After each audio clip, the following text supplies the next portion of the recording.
so much for being here. Can I get a round of applause for TJ on the keys? Thank you so much. Thank you, thank you, thank you, thank you. I'm always told to find my light. Yeah, there we go. Okay, thank you all so much for being here. My name is Maureen Cool, and welcome to Show Up Chicago. Thank you all for showing up. I am very grateful to, on behalf of my pals here at Blue Beginnings and Indivisible, I'm very excited to welcome you here tonight. And we are, of course, very grateful to The Hideout for hosting us. Give it up for The Hideout. Whether this is your first time or you are a returner, we are so glad you're here. And one more thing about The Hideout, please see the bar and please tip your bartenders. They are doing wonderful work, yes, all night. Thank you so much. Alrighty, so before we get into this month's topic, we took last month off, and we hope that you are all enjoying and have enjoyed a wonderful Chicago summertime. The groans are already starting. Unfortunately, it does seem that this administration continues to be obsessed with what it cannot control and launched Operation Midway Blitz at the beginning of September. We have, even as recent as this week, learned from Governor Pritzker that Homeland Security asked the Department of Defense to send 100 troops to Illinois to protect, seemingly, them from themselves. This is, I want to say, as I'm up here to kind of lighten the mood and set the table, it is difficult to talk about because this is a perfect example of how unserious and stupid seeming the Trump administration can be when it comes to implementing their agenda. And yet, yes, it is incredibly serious for our neighbors, so we want to make sure to point that out. Operation Midway Blitz is a plan that the federal government says is an effort to crack down on immigration enforcement in Chicago and Illinois, but I personally think it instead sounds like what happens when you can't get a flight out of O'Hare at Christmas time, am I right?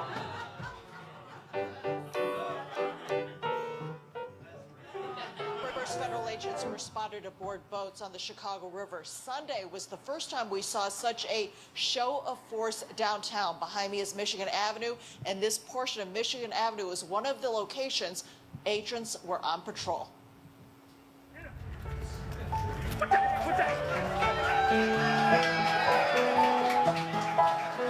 Scenes like these were what people downtown saw Sunday afternoon. Agents in military fatigues were near the Wrigley Building, Millennium Park. They were also on the Riverwalk in the Gold Coast and on Clark Street in River North. So in case you guys didn't hear that, it sounds like they were at the Wrigley Building, Millennium Park, Clark Street, and River North. I'm really glad that they get to see the big, bad, beautiful city that Chicago really is. And hey, everyone, we can make sure that they add Lower Wacker Drive to their list, so then they'll be lost for the next month. Also, before we move on from this, can we just take a look at how he got in the bike lane before he took off? That's Chicago, baby. Okay, so again, like I said, this is tough. This is a tough conversation, and we want to try to find hope in this time, but we also acknowledge that unlawful behavior from ICE agents in our city is happening. We know a lot of you were here for our conversation in July about how to protect our neighbors from ICE. But given the state of our city, we want to make sure that we reshare this hotline so that if you know someone that needs assistance or you want to report an ICE sighting, please take a picture of this or write it down. We shared this last month or in July, but I will also have this afterwards if anyone else needs it. Say the number for the radio. For the radio, 855-435-7693. Thank you, radio.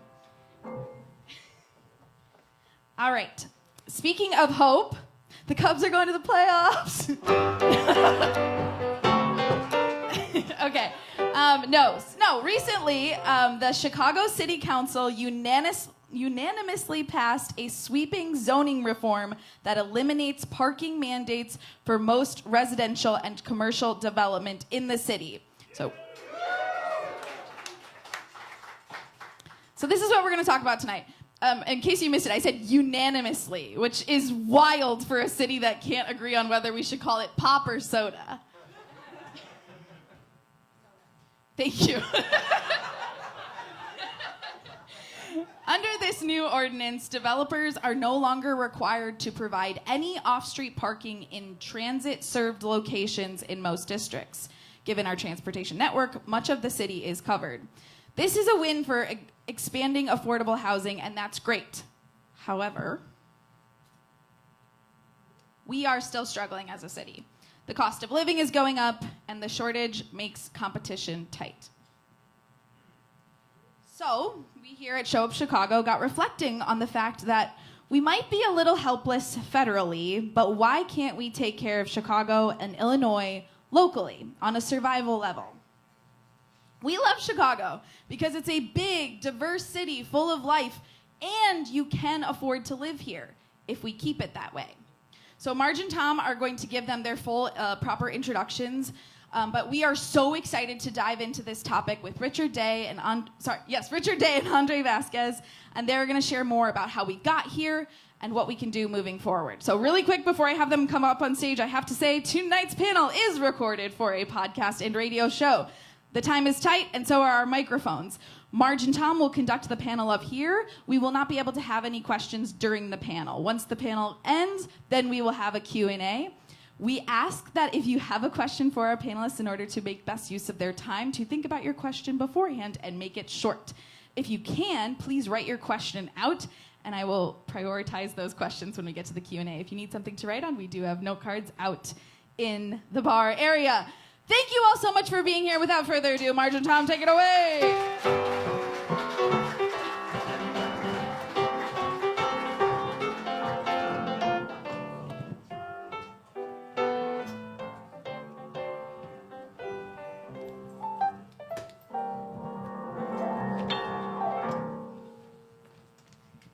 Be prepared to the right page here. Welcome to Show Up Chicago. How great to see such a packed room. This is a community gathering and political panel show presented monthly here at the Hideout. I'm Tom Moss with Marge Halpern. We're part of the leadership team for Indivisible Blue Beginning. First, I do want to pick up a little bit where Maureen left off, because we are more than aware of the horror that is happening around us in our city, in our region, and I think Maureen gave us a pretty good summary of it. It's okay that we got a couple minutes of fun out of that little bike video, right?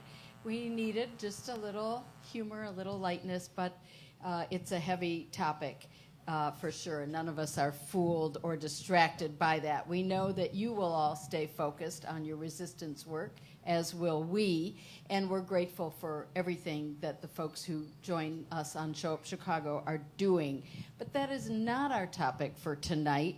We don't put these shows together as a way to chase the day's headlines. If so, we'd have had to just revamp this show in the last couple hours when the news about the new military deployment is just broke. So we're not doing that, but we do hope to build on the work to save our democracy by helping shape ideas and policies that can improve life in our community. Because we often talk about what progressives will do when we are back in power, but we do have power now, and there's so much we can do to improve life in our communities. It'll be a bonus to be better informed when we have national power, which I do believe we will, to make government work better for people.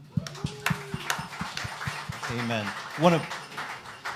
And just picking up on that last point about government, it's good to remember that one of the purposes of government is to make life better for people. We lose track of that sometimes. So tonight's conversation, like all of them here at Show Up Chicago, is framed to identify ways that Democrats and progressives can demonstrate that we're not just the goodies, that we can actually get things done. We haven't done so great at that. I think we might be able to agree, but we need to do better. So we're discussing the housing crisis, which isn't unique to Chicago, but it seems like a good place to start, and there's already stuff happening to make lives better for citizens of Chicago. So joining us to get a handle on this crisis is Richard Day. He's a former policy staffer in the mayor's office, writes A City That Works, which is a Substack blog analyzing housing, transit, and governance. And Andre Vasquez, Chicago's 40th Ward alderperson. He's a son of Guatemalan immigrants, former hip-hop artist and organizer. And you got a microphone there. It is true. That's factual. Maybe. Now he is a leader on the Council on Immigrant Rights, Transportation, and other issues. Definitely a goodie, helping make Chicago a better place to live. So let's welcome our guests, please.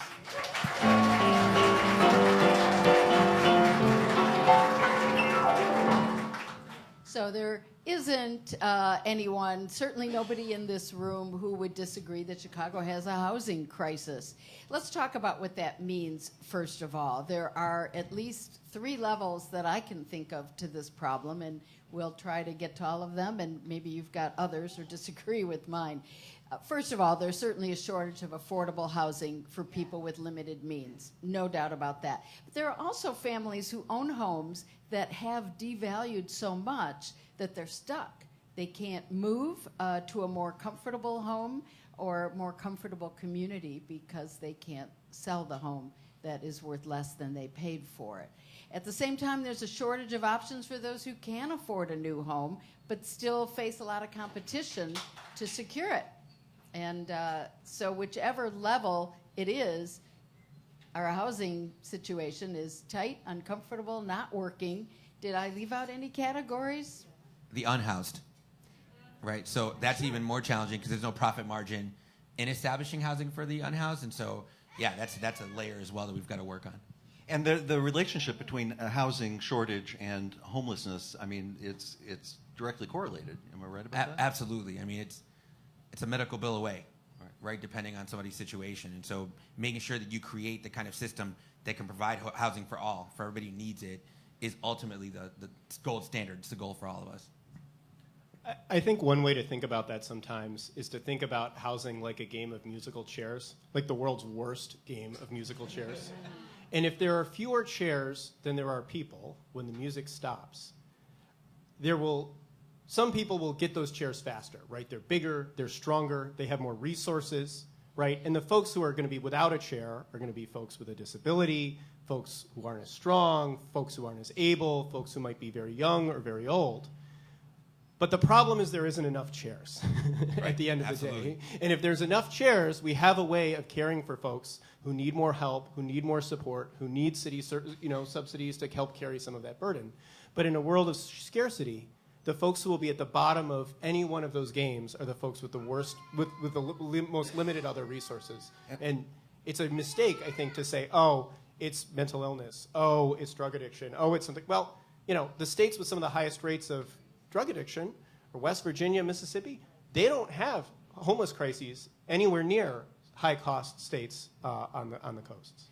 Well, it seems like the solutions to these different sectors might be different, but the way you describe it, they're really interconnected and related, right? Yeah, absolutely. I mean, you've got to think about the fact that, again, one accident can just change what tier or status you're at. And he's absolutely right. If you don't have enough stock and not enough housing, period, then you're increasing your homelessness. And now you're increasing the amount of costs that you have to address it with. And now you have less funds to work in government. So the whole thing is it's a spirals if you're not addressing it proactively. And do we think the housing shortage is about 120 units? Is it 120,000 units? Is that the number we're using, or is it more than that? I think that was the number 4 years ago. When I started writing this, the city papers said 100,000, the DOH study. Now it's at least 120, and it's going in the wrong direction. Yeah. That's right. So let me, and this is a stupid question, just tell me we can move on, but there's a housing shortage of 120 plus units. There's also 1,000, thank you. Oh, if only, if it was 120, right? So what is the relationship of the housing shortage and affordable housing? What exactly is affordable housing, and what are we talking about when we talk about affordable? Are we talking about SROs? Are we talking about boarding houses? I mean, what exactly is it? I'll start and then get corrected by the not expert at on all. the city council. Yeah, At least it's not a stupid question. Well, it's not a No, not stupid at all. question at all, and we all talk about it a little differently depending on the moment or the way we're thinking about it. So, how affordable housing is housing you can afford. Bingo. That's what I was going to say, actually. Yeah. Yeah. So there's housing that you can afford, there's housing that someone else can afford, kind of situation. And then, but when we talk about housing that we think of as lower cost housing, right? Housing someone who is making less than the median income, or, significantly less than, say, the average in Chicago can afford, that really splits into two buckets. One is what we would call naturally occurring affordable housing, which is like the worst. It's a terrible phrase. NOAA. Yeah, NOAA. Right. We'll put an acronym on it. That's right. That's right. Yeah, that stuff, that's the courtyard apartment that was built 60 years ago that's still pretty cheap. The landlord hasn't really cranked the rents in a while or renovated them. It's just like not that expensive. Someone's doing fine. That's the majority of our affordable housing. And then there's another set of housing, which is housing that the city has built or supported building and is deed restricted to say, hey, you have to make 60 grand or 40 grand or 50 grand a year. If you make more than that, you don't qualify for these units. Yeah, I think typically just for like 23 years is kind of the deed. And as you might imagine, it's what everyone says. It's like $800,000 per unit. And what you're getting from that return is marginal as far as the actual unit count. So it's also just building in general, right? Because if you've got more supply, then market and competitiveness levels out some of that. But because people aren't building enough, it actually constricts the amount of supply and then shoots the cost up for everything you're trying to like rent or buy. Yeah, to put it another way, if you can't afford to make rent in Chicago while you make 60 grand a year, which you can, people can, then the city's got to support or try to find a way to support with deed restricted affordable housing people all the way down. But instead, if you could make it fine at 60 grand a year, but you really need help if you're making 20 or 30 grand a year, all of a sudden the city funded affordable problem gets smaller and we have more resources per person to help folks at the bottom of the income distribution or who need other support.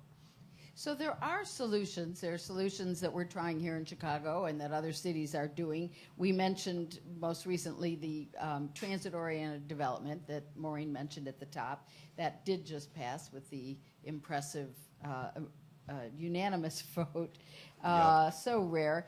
But now zoning changes have long been like the third rail of Chicago politics, right? And it's tied. How did this happen given the adversity to any kind of zoning change in this city? Okay. Neighbors.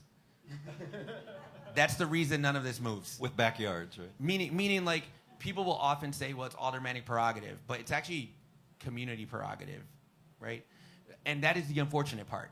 Meaning everyone wants density, they just don't want it on their block.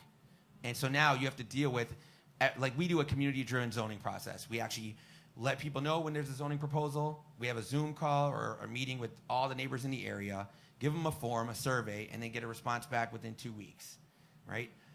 Neighbors don't want to go over 4 floors or 3 floors or anything over 2 floors. And so when neighbors don't want to do that, they're putting the pressure on the alderman to actually make the decision. And so I think when we hear about aldermanic prerogative, it actually avoids where the pressure is actually coming from. You're talking about elected officials who want to remain in their seats and a bunch of neighbors who are saying, how dare you? And they ask for something that is ridiculous called a sun study, where they want to find out if this building is put next to mine, how much sun is it going to block from my own place, right? It gets that ludicrous, but because they have that much sway, it causes that kind of change. Like that's ultimately, I think, the root of a lot of it.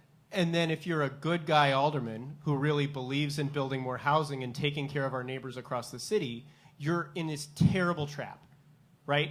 Because either you can give the 2 blocks around this development what they want and not have a problem getting reelected, or you can stand up for what you want to believe in and you're going to have a much harder time getting reelected next time. Or you could find a way to negotiate a compromise and then everybody hates you. Yeah. It works out. Well, if you build a big enough building with enough units, you'll have more voters there that'll support you. See? Totally, except the turnout's the best. But yes, that'd be. You know, I live in the South Loop, and I've been following the hearings and meetings about the new soccer stadium that's coming in my backyard, and which is fine. It's good development for the city. But I was interested in how Alderman Dowell put it, because we have concerns about the traffic patterns around the stadium. We want the stadium, but we want more thought and some changes to the traffic study that the developer selected. And what she said was, we'll continue to work with the neighbors on this, but I need to balance what's good for my ward with what's good for the city. Now, the stadium project, that's a pretty big deal, and I understand why that's good for the city. But zoning changes are good for the city, too. We have 49 other aldermen who are so locally focused, they can't say what Alderman Dowell has said and keep their job? I think we can all say it, but I think different neighbors have different qualifications of what right looks like. So we all think about the city, right? We're looking at over $1 billion deficit every single year. So how can you not think about how you need to increase population when you think about a city that's so segregated that you've got transit deserts, which makes it harder to build in other parts of town, right? You have to think about all these things, but as many have seen, it becomes challenging when you have to have 50 people or just 26 out of the 50 agree on any one thing. I will give a quick, the parking minimum removal, I think they weren't paying attention. I think he's right. I think everyone was so focused on the ADU fight that it just kind of breezed on through, made it out, got voted on, because there's no other reason I could think of having a unanimous vote on something like that. So another glimmer of hope, though, that occurred a little. No, it's a miracle. Maybe some other stuff will get through. So in addition to inattention, we have another glimmer of hope. I only want to add one thing. Yeah. Look out for all the special parking zone stickers that you're going to have around the city now. But that'll an obvious outcome. But I will say something else that happened a couple months ago that Alderman Vasquez led on that was really important was he got together with a couple other aldermen up on Western Avenue and said, hey, we're going to build a whole plan for a strip of Western. We're going to link arms. This is not me approving one project one time for one developer who people are going to worry is getting special favors. It's not going to turn out everybody in just the 2-block radius around that one development. We're going to go all the way up and down Western for, 4 wards or so? 4 or 5 wards? Yeah, three. 3. So it's 40, 47, 49. Yeah. Yep. We're going to do some real planning that's going to translate into real zoning changes. And then anybody can build knowing that they've got better zoning and there's better options across that part of That's right, kid. And the sky didn't fall. Yeah. No, and the sky didn't fall, right? You're able to proactively do it, which means a lot less zoning changes that are necessary because you've already proactively done it. And so when we looked at it, what made sense was it's Western. If you're not going to be able to do it on Western, you're not going to be able to do it anywhere.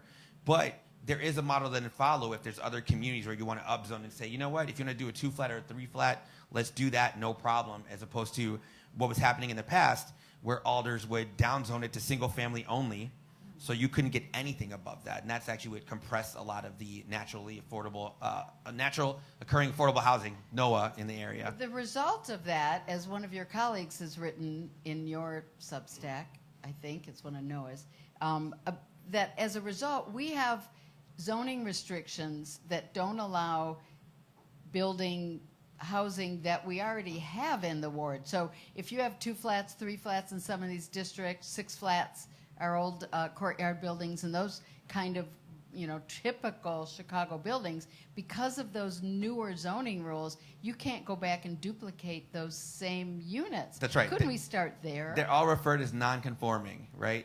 And so that prior to this ADU pilot expansion, because it's not full citywide ADU ordinance, all the basements are not conforming. They're illegal, right? And so none of that is helpful. The garden apartments. Yeah, you mean, exactly. None of that is helpful. None of that add to the tax rolls. None of them are actually kept up to code because they're technically not, legal. So trying to get that back on is actually what the goal was, to try to get this citywide expansion of it.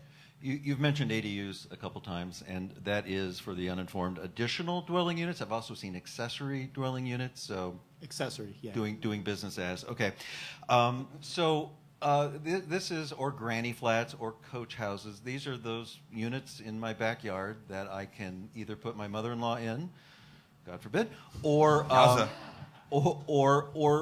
better, rent to someone that as an affordable unit. Why should I not be allowed in the house that I am paying for to do whatever the hell I want in my backyard? Oh, you're talking to the wrong guys.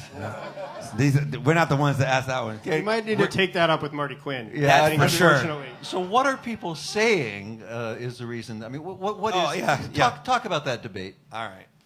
It's a lovely word called character. You're going to ruin the character of the neighborhood, which is very coded language that if you look at it historically, you know exactly what's being meant by that. Undesirables? Yeah, Yeah. 100%. And so Not it's like me's. Exactly. Like, And what's interesting to me is there was a time where it was all about how knockable the wards are, right? It's how you talk to voters. It's how you make sure you secure a base as an elected official. So adding a coach house doesn't fundamentally change that. You just walk a couple yards, knock on a door behind. So it's clear that it's not about a density thing. It's about who is potentially going to be moving into these. And that's very much, it's about race. It's about class. Income. And they don't use those words, right? They just come up with character.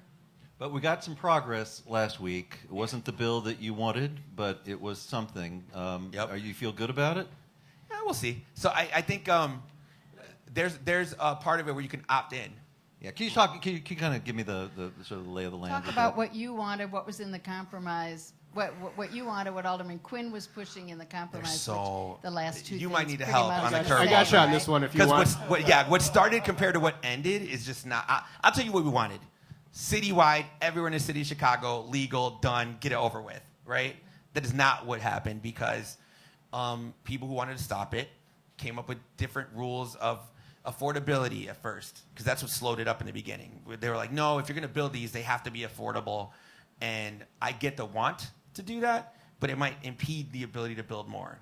But yeah. Yeah, so quickly on that one, because it comes up all over the time. It's totally understandable. If you're thinking about it for the first time, you're like, yeah, we have an affordable housing crisis. Why don't we make sure all the new housing is affordable, right? Character. Sure. Well, no, but you can do a little at column A and a little at column B, right? You can say you oppose the character over here, but if you're up in Alderman Vasquez's neck of the woods, it's probably not a great talking point to say you're here for the character of the ward and you want to. Some people do, but Yeah, I bet not it- my neighbors. Not so much in your Whatever. neighborhood. No, it's easier to say make them all affordable. Well, guess what? Once you make more than 20% of them affordable, the number of affordable units that gets built goes down. Because once you break that 20% number, it's not worth it to build the units in the first place, right? So you can stop them from building the units if you say all of them have to be built at a loss to the person Exactly. building the units, right? And if you say, for example, like a 3-flat, if you say, yeah, we'll allow 3 flats across the city, only if they're affordable, or only if one of those 3 flats is affordable. Or two. Or 2. Two are affordable. So Yeah. please try to make your money up with the one unit by building the other 2, and you start seeing how the math doesn't add up. And so ultimately, someone who's looking to build won't. And you actually won't see the build that you want to see, right? So even though you may have the best of intention in wanting to have the affordability, you've actually impeded the progress. And so that's what stopped it the first time. Bennett Lawson could have passed something clearly substantially more effective than what got passed now, but the reason it got stopped the first time was because of that. And in the time that it took from that to try to move something, Marty Quinn shows up. And he came up with a whole nother curveball. Yeah. You're like, And Marty Quinn is a smart guy who goes back a long way and has a lot of relationships.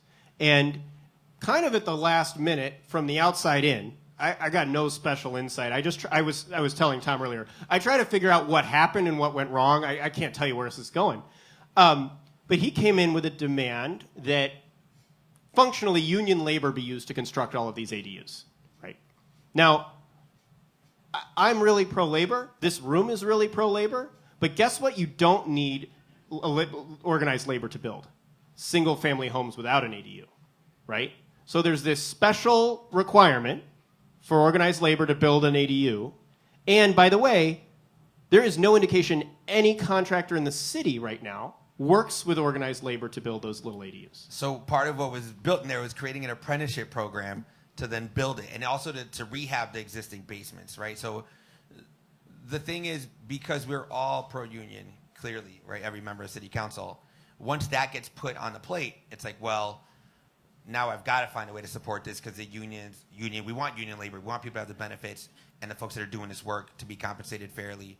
But then you have to take into account what that cost is going to look like, even just to rehab a unit. So ultimately, what ended up happening was a compromise where if you're doing a coach house or a new build, that would be the apprenticeship labor program. But if you're just rehabbing a basement to bring it online, it would not have the same standard. And so that led to some level of compromise that then led to, I think, 30 plus votes on it.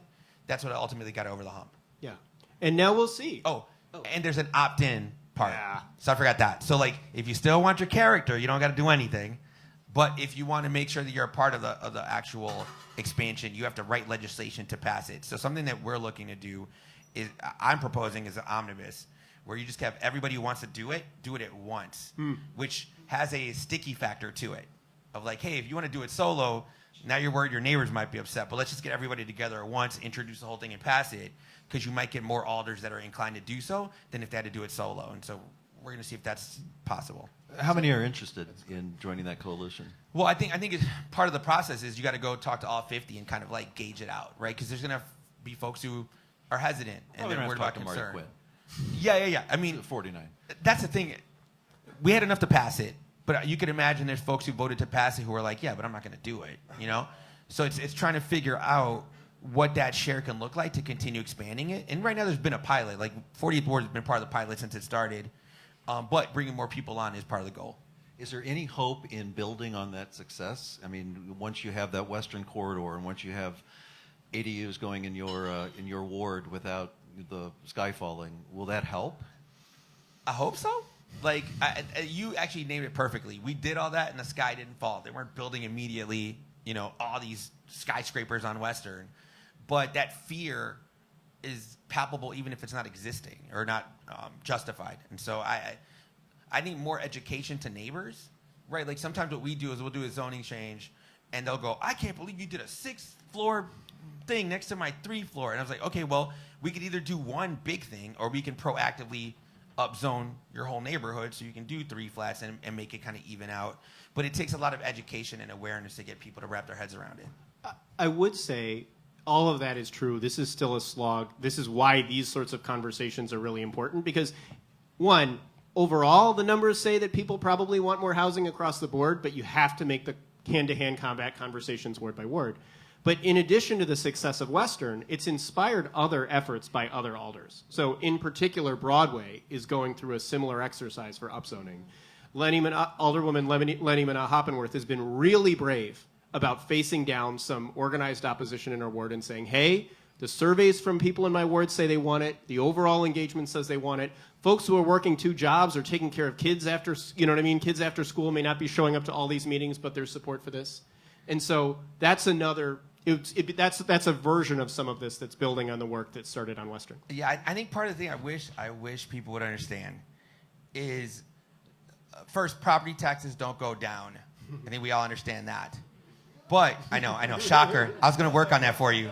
But you can lessen the degree with which they rise because you're sharing it with all the other units that people own. So the more property you have online, you're helping impede the way it rises so quickly. But if you don't do that, you're skyrocketing it as well. So, for example, what's occurred, and this is the opposite, right? You'll see somebody tear down a 2-3 flat and build a single-family home that's like $1 million plus. Now you just jacked up the property value on that whole block.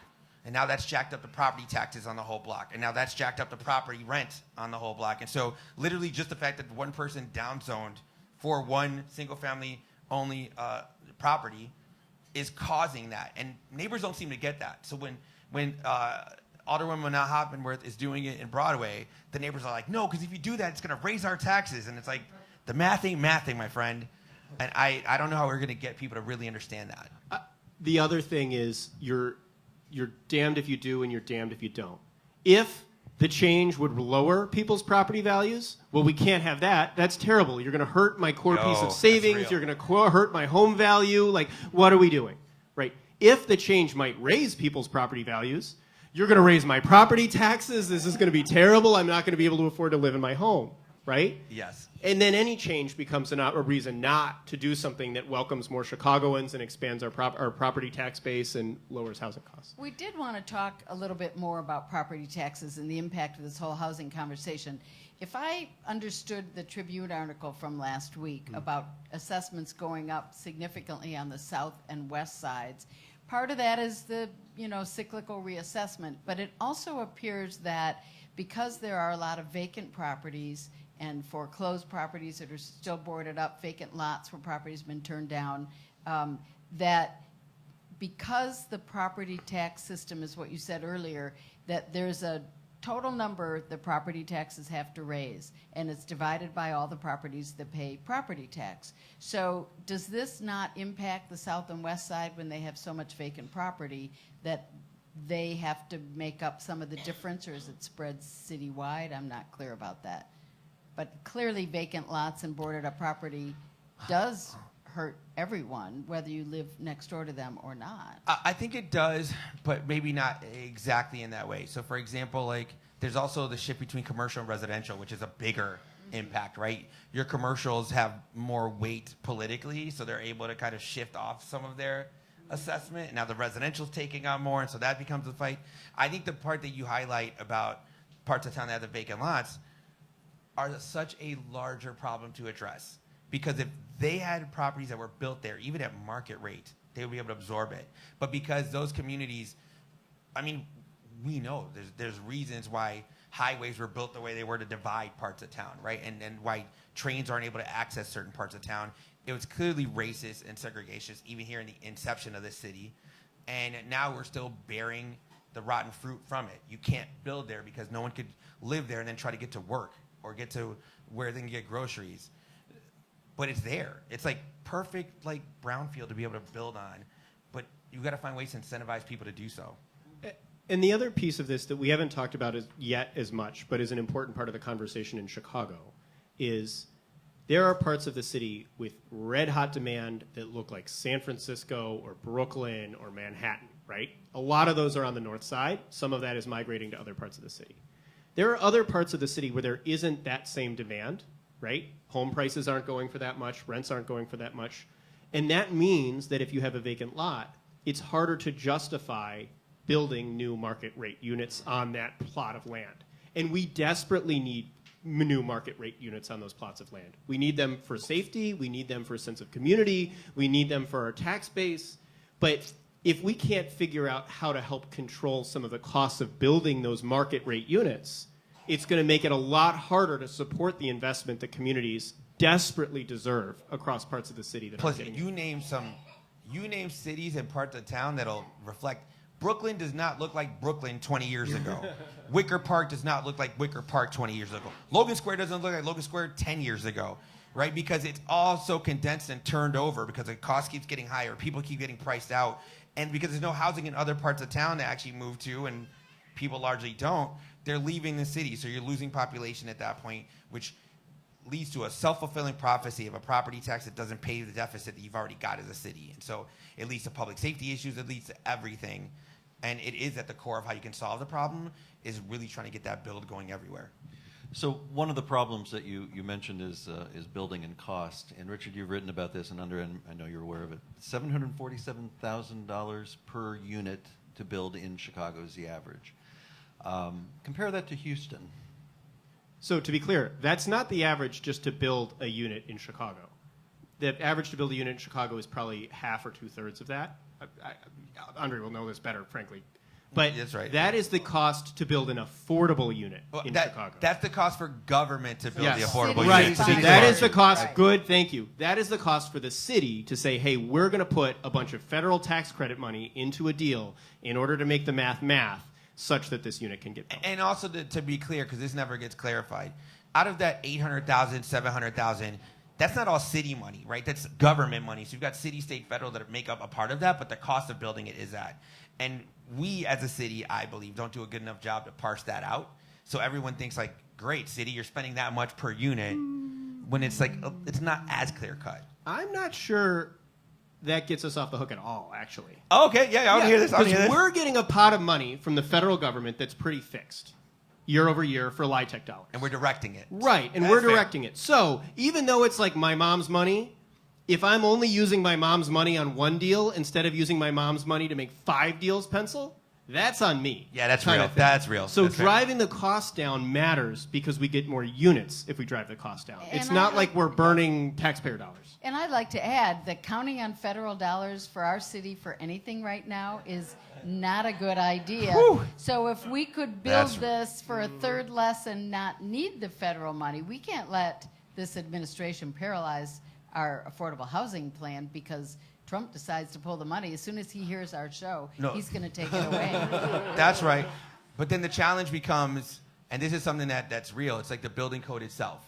Meaning a lot of the things that lead to cost are what the code is to provide safety, right? And some of them may be outdated and need to be revamped, but they Maybe. kind of are there. The other is what labor you're paying for to get it done, right? Which is why union labor is going to cost more because the people doing it are getting the benefits. So like that becomes a challenge too, is figuring out the balance of all of the above to get something built. So I mentioned Houston, so round number $750K for city-sponsored build in Chicago. It's more than, it's half that, less than half that to do city-sponsored builds in Houston, which is the next largest city to Chicago. So what are they getting that we're not getting? Well, first, they're getting a lot more housing out of it. That's the most important thing to think about. If the goal of an this is true all over the place. If the goal of your lead service line reduction program is to get rid of lead service lines, you should think about how many lead service lines are getting out of the ground per dollar, right? Or how many dollars per lead service line. Same thing with the housing. But one of the most important things that Houston does actually isn't. There are things we will always want to do correctly and appropriately that will cost more. We want workers to be paid decent wages. We want safe buildings. We're going to have higher environmental standards than Texas will, and that's probably a good thing. Guaranteed. We should, right? But the other thing that Texas does is they say, hey, here are the basic standards, minimum standards for a quality, decent place to live, right? Now you're going to get points based on how much it costs if you add on a couple of other features. And the highest scoring project on that set of points wins. You know how you get awarded dollars if you're a developer in Chicago to build affordable housing? Afraid to ask. Nobody knows. Yeah, no. Nobody knows. The people have, the developers, the affordable housing developers have to FOIA for the results and then try to do like three-dimensional math to figure out like why they won or why they didn't, what drove the choices. Let me That's go back to definitely one the of old the Chicago stuff, 100%. Yep. But one of the things Andre said, talked about regulations. I can share an experience when I, years ago, ran the League of Chicago Theaters. There was one theater license. It was expensive. It required a generator that would run for 8 hours. So if you're a little storefront theater, 8 hours, you could run matinee and evening show before you had to get out of the building. It made no sense. When we created a license for a small theater with less than 300 seats, and it relieved all this extra regulation that small theaters couldn't afford. And suddenly they're following the rules, which they couldn't do before.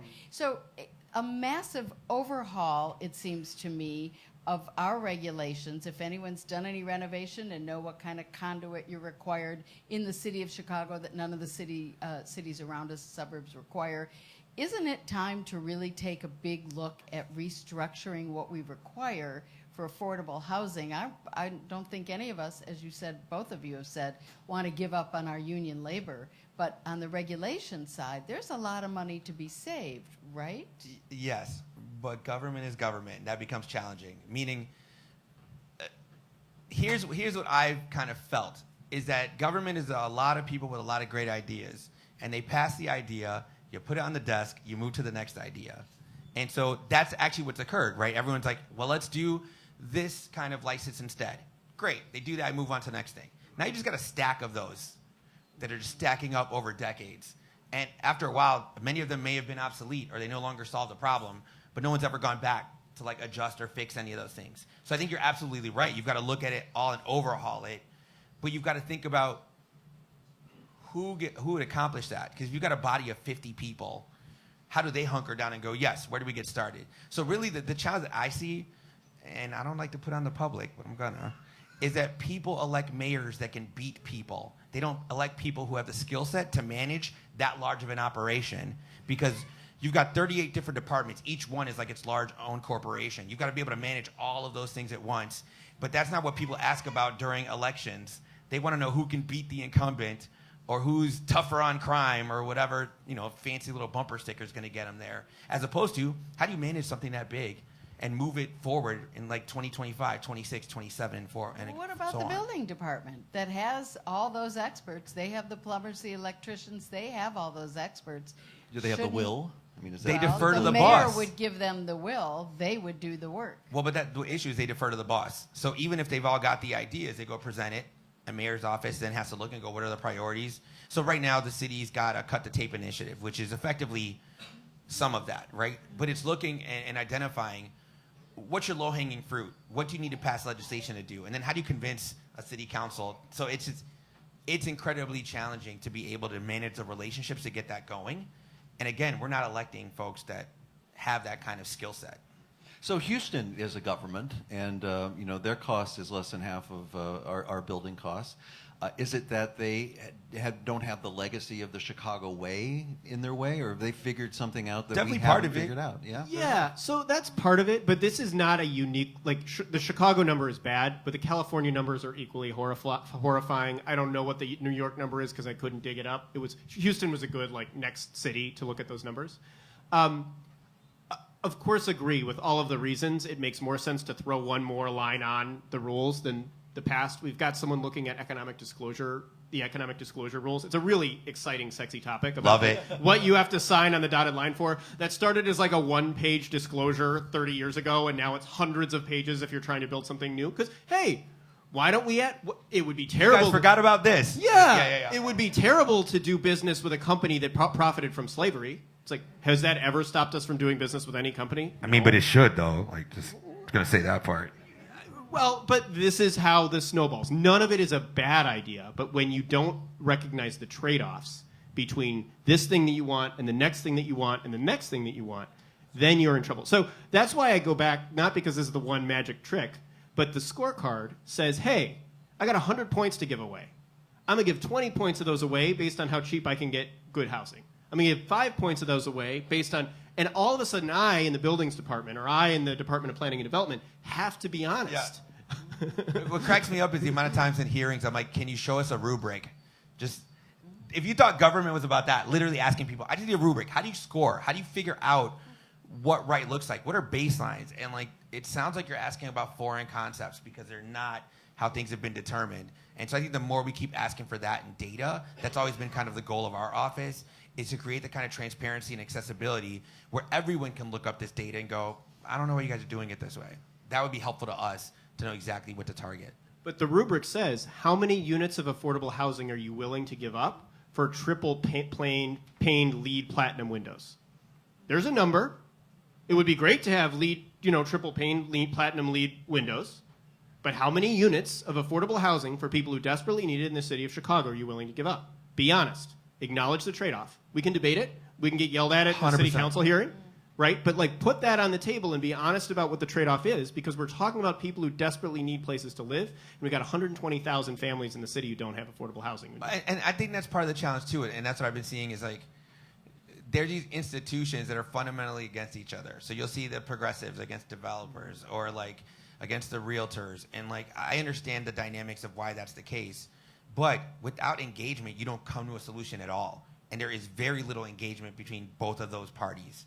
So what happens is instead of talking about what a solution looks like, they're trying to ram solutions past each other to see what gets passed. And you don't end up with anything that's going to solve anything. You end up with imperfect solutions and more clutter.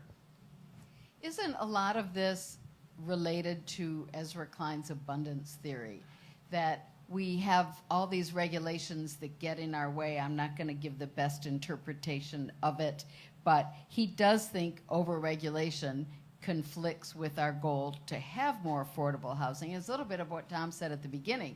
Progressives have all these great ideas, and how do we actually make them happen? We get in our own way at some point because we want those triple pane windows because we believe in energy conservation. Or we try to do we have a bucket of money and we're trying to solve all the problems with the bucket of money instead of the initial problem the bucket of money was set up for. Yeah, I mean, I think there's absolutely a lot to be said, right? I think looking at it from an abundance standpoint makes sense. But there's also a lens of justice and race and class that are never coming into that equation because you're thinking about who makes those decisions about the abundance, right? Some of the things that are being moved forward are because you have people who have never been part of the decision making, never been a part of any of it, suffer from the fact that they're never provided for. And so that's a tough balance, right? That's not triple LEED windows. It's hey, we got people who could barely pay the rent. So what are we going to do to solve that problem? And I think what's sometimes left on the table are the people that have never been brought to the table to begin with. And that becomes a much harder thing to consider. I think, yes, I agree you've got to build more. But we also have to find a way to have real deep conversations about this. And we're watching it in real time, right? while Ezra Klein's talking about abundance, you've got street vendors being detained. You got 150 people in a building. So it becomes, and then not in a building like they live there, like 150 people detained, not a place to even sleep, that it becomes very challenging to try to consider all of these different problems. Yes, the abundance, absolutely. And also, like, we got a whole bunch of people right now that we need to solve for, and that complicates it, I think, a little.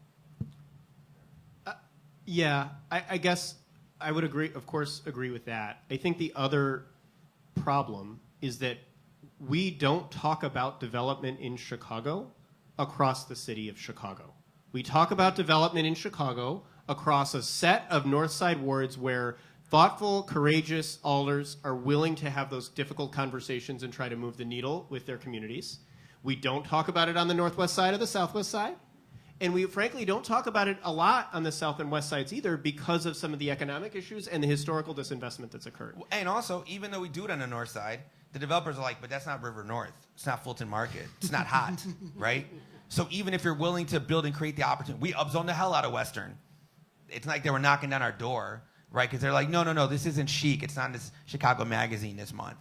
That a lot of that status also affects where you're going to build or not. If you build everywhere, everyone's going to pay something to move somewhere, but everyone wants to get in to see if they can maximize their profit margins because this place is hot. And that's also becomes a challenge. But I would also say, and this is a great group for this conversation in part because there's so much of the like, think locally, act nationally, understand nationally, how do we build power? The other thing that's worth, I think, noting here is that if we choose to grow Chicago and to make room for neighbors from Venezuela, make room for neighbors from the suburbs, heaven forbid, make it room for neighbors from across the country, right? But a city, That's too far. You went too far.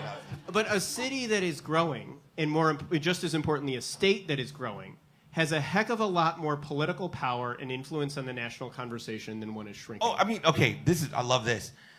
I wish the Democratic Party understood that because they can't even talk about immigration in a way.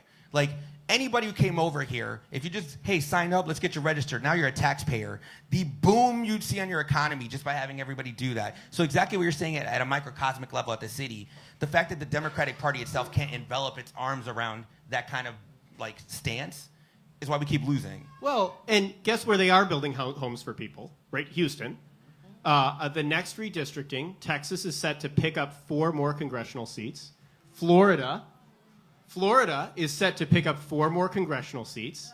That's 8 more congressional votes for Greg Abbott and Ron DeSantis to get to play with. No, because there's not going to be elections. But if there were, then... Sorry, kidding. Let's hold out hope. Too soon. But no, Sorry. Let's hold out That was hope. a joke. Let's hold out hope on the elections. There's going to be for a second. elections. But you are talking about based on the new census, not the midterm redistricting. No, I'm not the midterm redistricting. You're talking about We're the going to need census. another hour for the That's midterm what redistricting. we're not talking about No, that, right? I just mean for the next census. Yes. That's 8 electoral votes right there. Illinois is set to lose 1 or 2, depending on what we do and how we act over the next couple of years. That's right. We'll either give up 1 or 2 congressional seats. Now, what that means is that the blue wall of Michigan and Wisconsin and Pennsylvania ain't enough. President J.D. Vance can win re-election and lose all 3 of those states. That was a scary sentence. I can't even. Yeah. Can I take this in a direction we didn't plan on? But Did we plan on this one? No, fair. I didn't plan on that. But the more we talk about the intransience of Chicago and the way Chicago politics works, aldermanic prerogative is really residents' prerogative, 50 little areas, fiefdoms, if you will.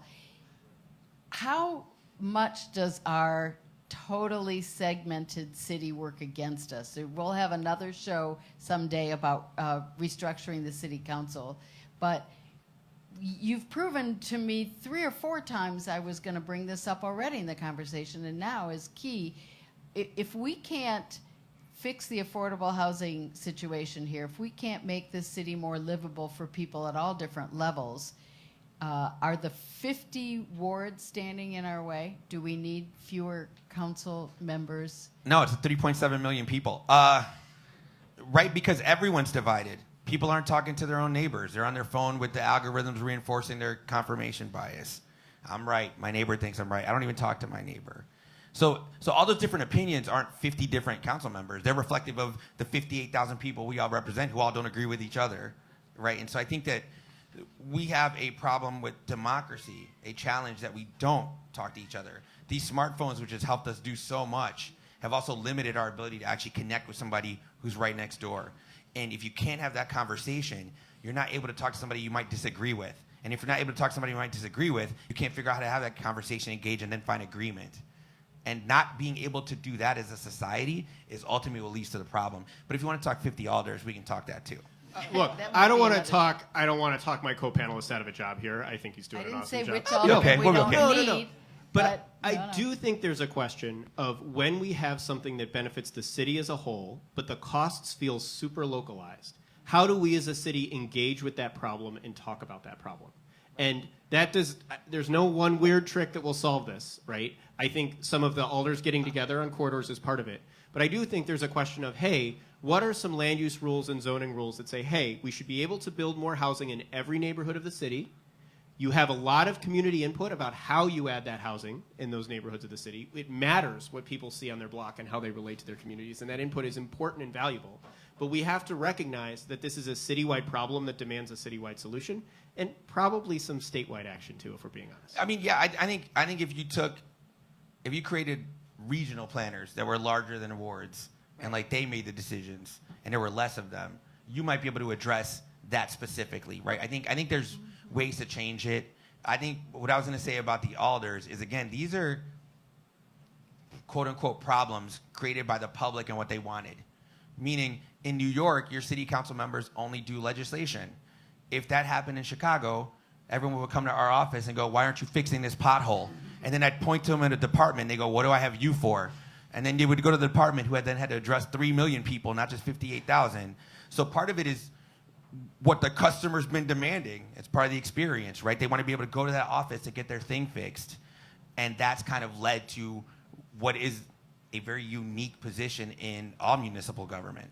And it also puts alders and their staffs in a terrible position. You have not particularly well-funded offices of good, hardworking staffers who just want to work on citywide issues and get drowned with garbage pickup or potholes. And then or you all the get rest. dorks like me who work retail and customer service their whole life, who like love all of it and still get to do legislation, right? But it's like, again, those are never the questions you get on the interview to come in.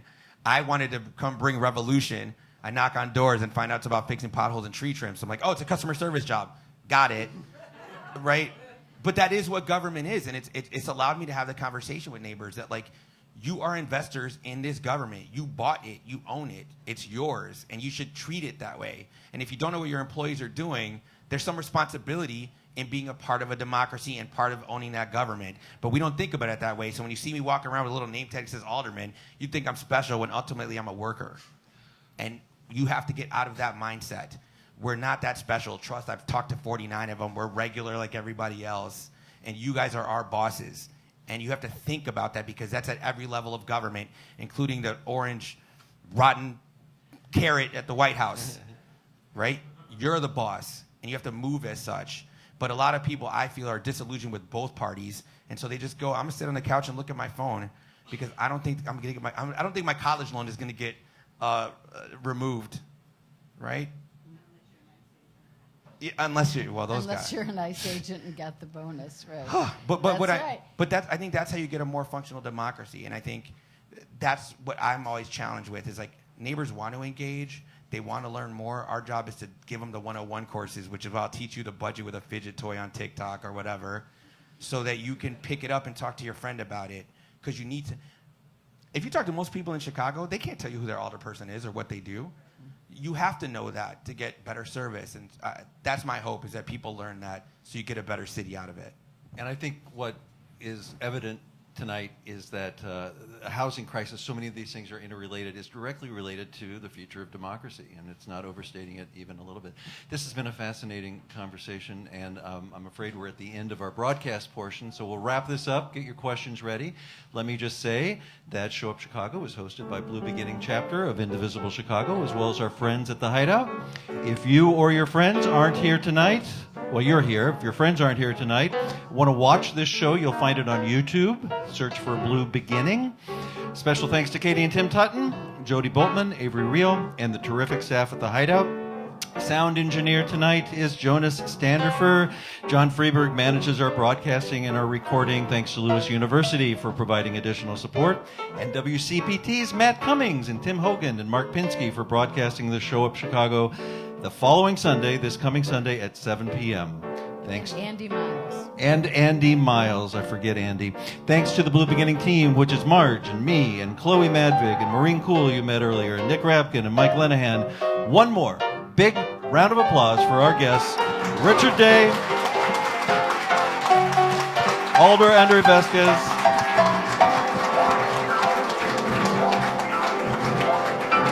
and this ends our broadcast. Thank you for joining us.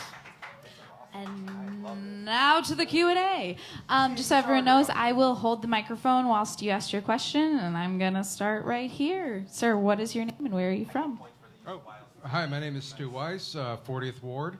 And Stu, what's up? Hey, how you doing? So my first apartment in Chicago, this will be a short preface, was a very affordable second floor in a 3-flat. And it was one of the ways that my wife and I could start out in an affordable place that we could actually start our family in. I've seen Alderman Vasquez specifically clowning on some realtors who were promoting deconversions and talking about how this beautiful 3-flat is now a $1.7 million single-family home. Yeah. How do we incentivize? Because I don't know if you can actually prohibit it, but how can you incentivize people to keep 2- and 3-flat apartments in the city rather than doing these types of just monstrous deconversions? That's a tough one because I can only speak from like a little bit of experience, right? Growing up, my understanding, and this is like somebody who came from an immigrant family, it's kind of how it played out, right? You get yourself a 2-3 flat because you're going to own that, and then you get older and your kids are going to be on one floor, and now your parents are getting older, you want them to move in, and so like that's kind of been the model, right? And I don't know what's changed fundamentally that doesn't have people thinking that way, right? I don't know if it's because some people are just doing really well, you know, in capitalism you got winners and losers or whatever, and maybe they're like, I just want a single family home, I don't want to figure this out. But I don't understand I would want, in any property I own, somebody who's paying rent to help cover the mortgage. I think it's just a system that's fluid. So I don't know. Like I said, I can only speak to my experience. I don't know if you've got thoughts on like what incentivizes that. I will say, as a guy raising a family on the 3rd floor of a 3-flat right now, that's pretty affordable rent. I'm pretty invested in maintaining that as long as humanly possible. Check back in a few years on the in-laws or someone living on another family member on another floor. I mean, we'll see.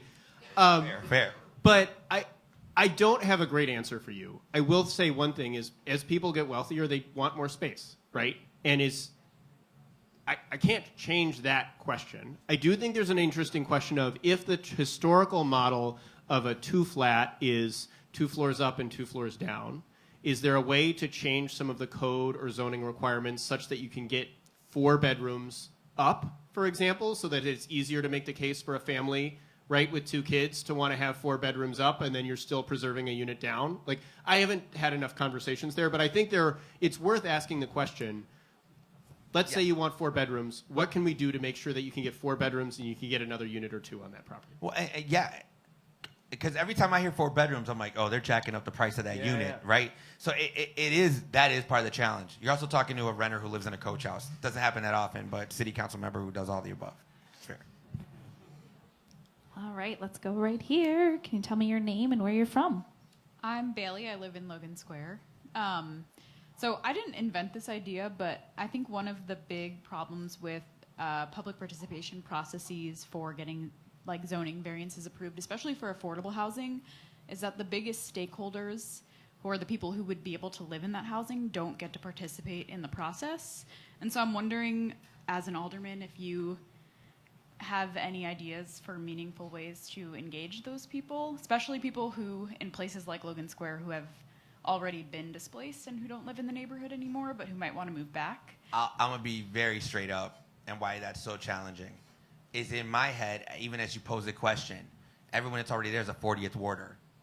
Whoever's coming in is a 35th warder right now, right? So the brain doesn't brain that properly because you're literally thinking about the people who are going to get you out of this job. And I think that's a challenging thing. Even looking at other parts of the ward, like there's like a radius when you're doing some of these zoning changes, right? That I think for me, I've made it clear what we wanted to do coming into office, and that's increasing density, bringing the affordability. And so I think by planting that flag, I just think about what the opportunities look like. So even, there'll be stuff where it's like 50%, it's a 50 split. Some neighbors love it, some neighbors hate it. And I think that, man, we got a lot of urbanists here. They get so mad when I negotiate a compromise. I'm like, this was going to be a 2 flat. We made it 4. I know we started at 5, and they're like, how dare you lose the floor? And I don't know how to explain that part of negotiation because we ended up with more than what the neighbors who didn't want anything wanted, but it's a little bit less than we started with. And so I think about that to add density is kind of how I navigate through it. And then I get booed or no likes or whatever on social media. All right, next door. What is your name and where are you from? I'm going to hold the microphone.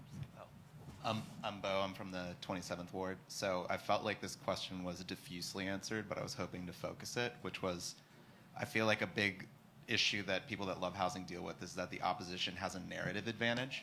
So they have status quo bias, nothing will change. They have tangible causality, either nothing was built, or look, I got this 100% affordable building, forget all the other housing that wasn't built.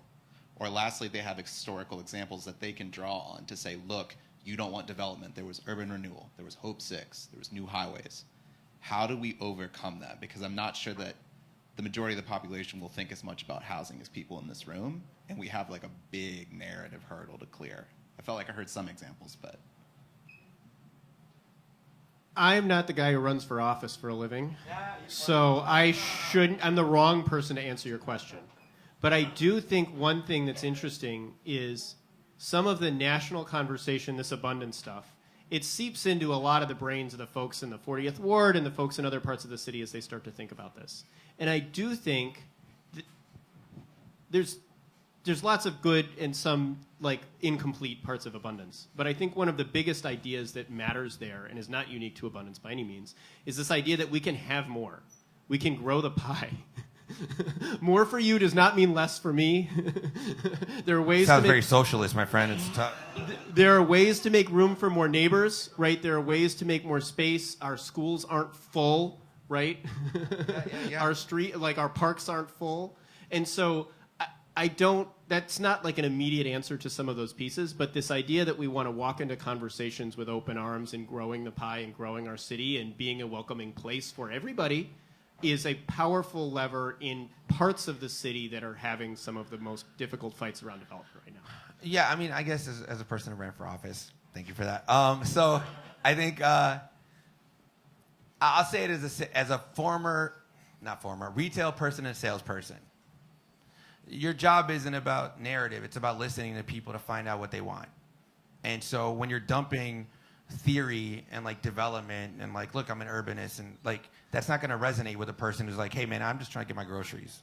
And so I think finding ways to engage, to identify what people want to see and what people might be more averse to is like a good way to start. Like I think when I started mentioning about the taxes, right, and how higher it gets, that hits everybody because they're like, I'm not trying to pay more. I'm having a hard enough time to survive now. That thinking about that reality, and if you want to help yourself out, you actually need more density to absorb what that levy is going to be, is actually the way I talk about it to most of the neighbors. And so it does resonate because I'm like, you've seen that house that just got built right down the block. Like, what do your taxes look like now? That I think sometimes just having those very real conversations and hearing people out is actually the first step, because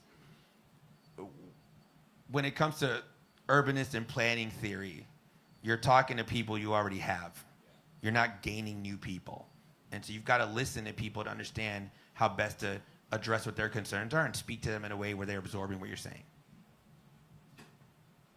What is your name? Where are you from? Hey, I'm Michael. I'm from Lakeview. So I have a question for everybody, which is, do you ride CTA? Yeah, everyone? So later... How often is a different question. Right. Yeah. So soon they're going to be facing this huge budget deficit. And part of that is because they don't have enough ridership. If we built more homes around transit, we would have more ridership. So I have a question maybe more for rich, which is like the state level, they're so far removed from a lot of these local kind of knife fights of like, oh, we want to build a 4-flat in Andersonville. Everyone light up Andre and like go yell at him. But they don't do the same thing for the state level reps. So what can the state do to boost ridership and then also housing? So, and I really would love to get your opinion on this in a bunch of ways too, frankly. It's like a rule that the farther up you go, like the wider the geographic area, the more supportive elected officials will be for building more housing, right? And this is true on the right and the left. Like Elizabeth Warren totally gets it, wants to build across the country, right? Like it's not like it's not just a right versus left thing. Like you could pick your enemies at any level. That's half of politics, right? But there's a very clear understanding that the higher, if it's just the block, that's the hardest fight in the world. If it's across the country, that's the easiest, clearest to understand.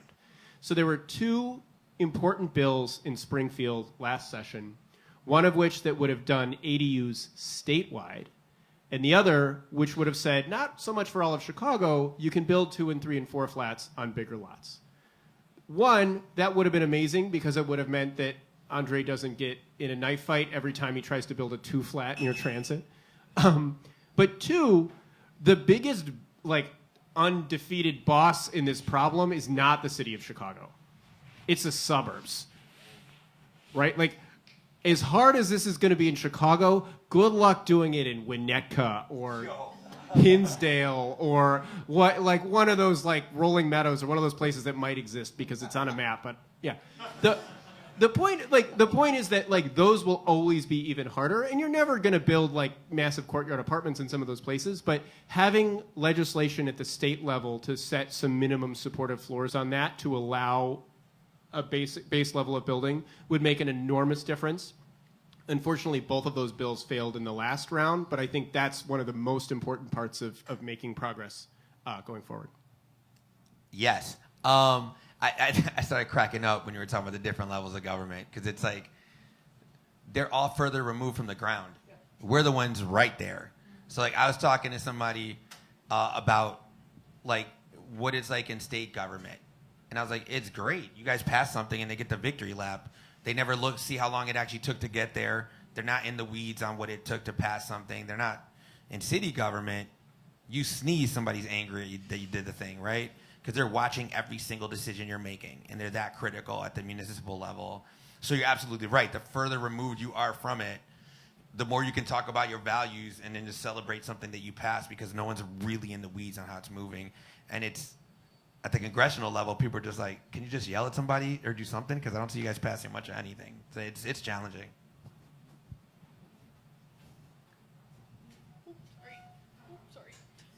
What is your name? Where are you from? Hi, my name is Lee Foley. I am a 20th Ward resident, so Woodlawn, biked up here from the south side. And so I am one of those people who owns one of those vacant lots on the south side. I own a 2-flat. I am also a first-generation 6-figure earner, which means that I don't come from wealth. In an attempt to build an ADU in my 2-flat or build a 3-unit on my vacant lot, I don't want to be over-leveraged trying to solve the city's problem of disinvestment. What are the resources that you all are proposing in ADU bills or any new construction bills, or the ideas that you believe need to be used to help someone like me?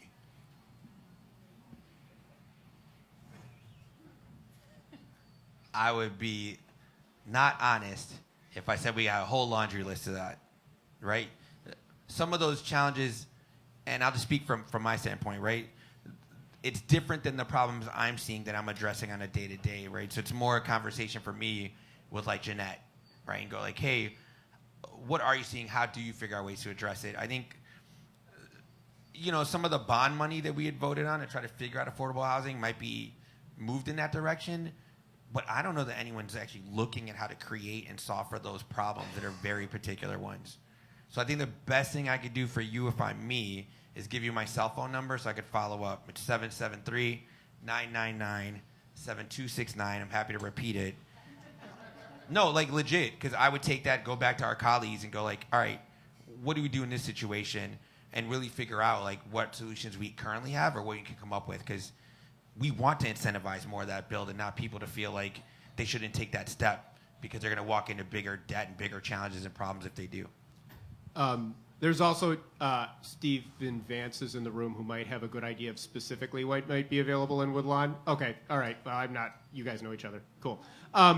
We talked already. But no, I think the other thing, though, that's challenging is who is left out of the conversation when we add one more rule about what it's going to cost to build a 3-flat, right? Who is not part of the conversation when it says, oh, well, no, you need to not just do a remediation study, but you need to pull this, that, and the other thing out of the ground in order for this to work.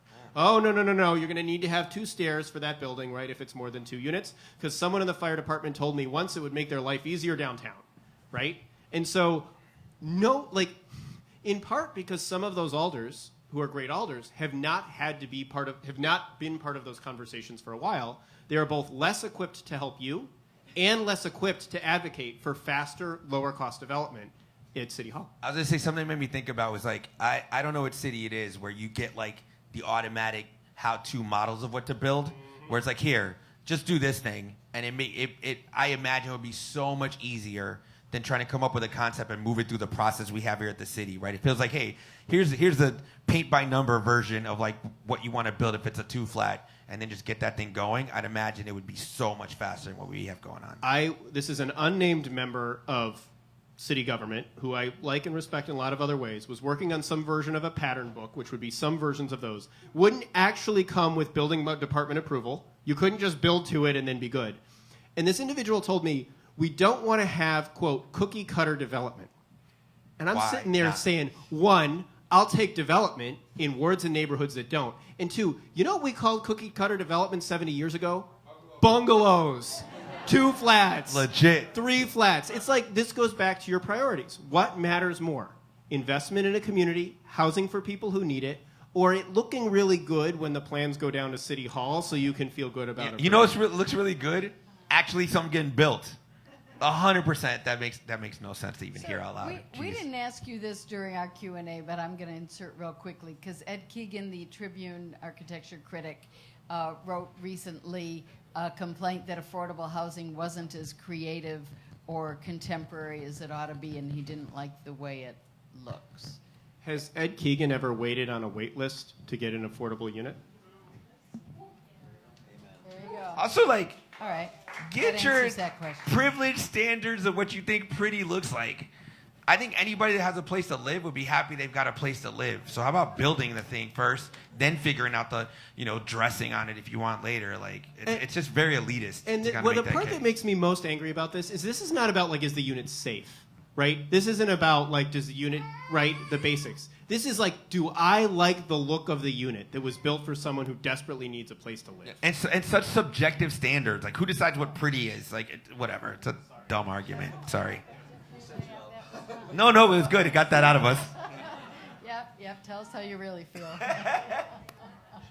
One more question, I think. What is your name? Where are you from? Hi, my name is Mark Child. I'm in the 40th Ward. Hi, Andre. What up? I mean, hello.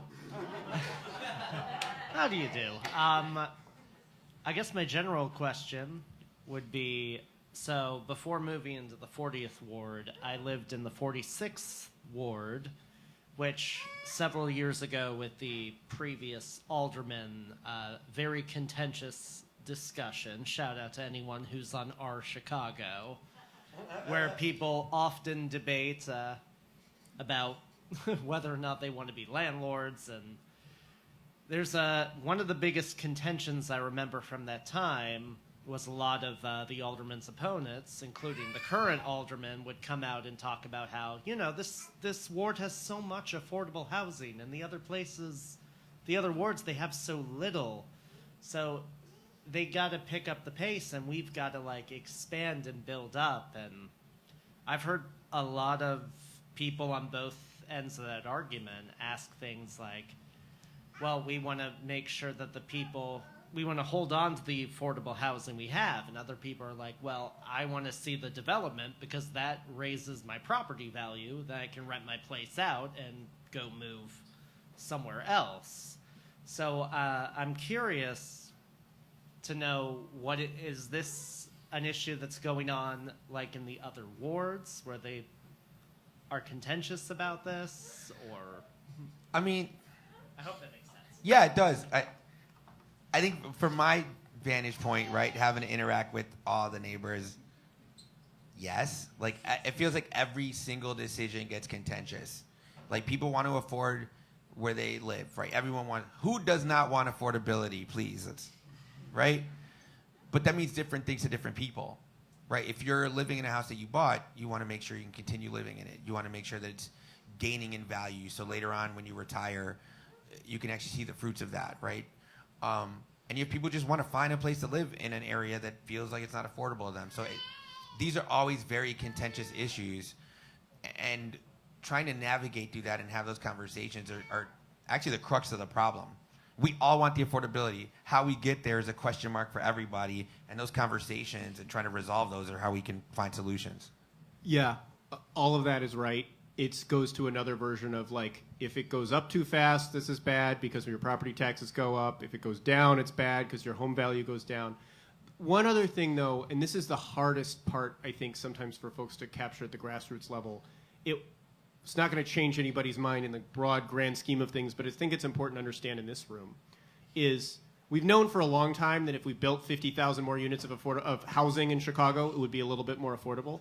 But there are also really good studies now that say that if the alderman approves a 25-unit building, or the alderman approves more units in the 40th ward, the neighborhood around the 40th ward, that area, that 2-mile radius, will get more affordable. Not like crazy more affordable, changes the whole game, but at the margin, creating more supply in a localized area, even if it's new housing, will increase the affordability of that area a little bit. And that's a really hard thing to see and say, because you see something shiny and glassy and expensive that goes up, and you're like, what's in it for me? But explaining and communicating that creates more options and more leverage for renters is an important part of the Yeah, I mean, it increases mobility, right? Somebody who can afford that bigger unit goes to that bigger unit, which then opens up the other unit. Now somebody can move into that unit, right? So all those things occur. It's just, there's a quote from Harry Osterman that is the one that I am always going to carry with me. Because he said it to me one day, and I was like, that sounds funny, but like, that's so real. Is that everyone wants progress, but nobody likes change. So good luck, right? Good luck. You want to see your roads fixed, but you don't want to see your roads fixed, because you got to wait for that. So it's like, I don't know what to do with that, but it's absolutely a reality that we have to navigate through. All right, we'll leave it there. Thank you so much. What a great show. And I want to thank TJ Shanoff, tickling the ivories over there.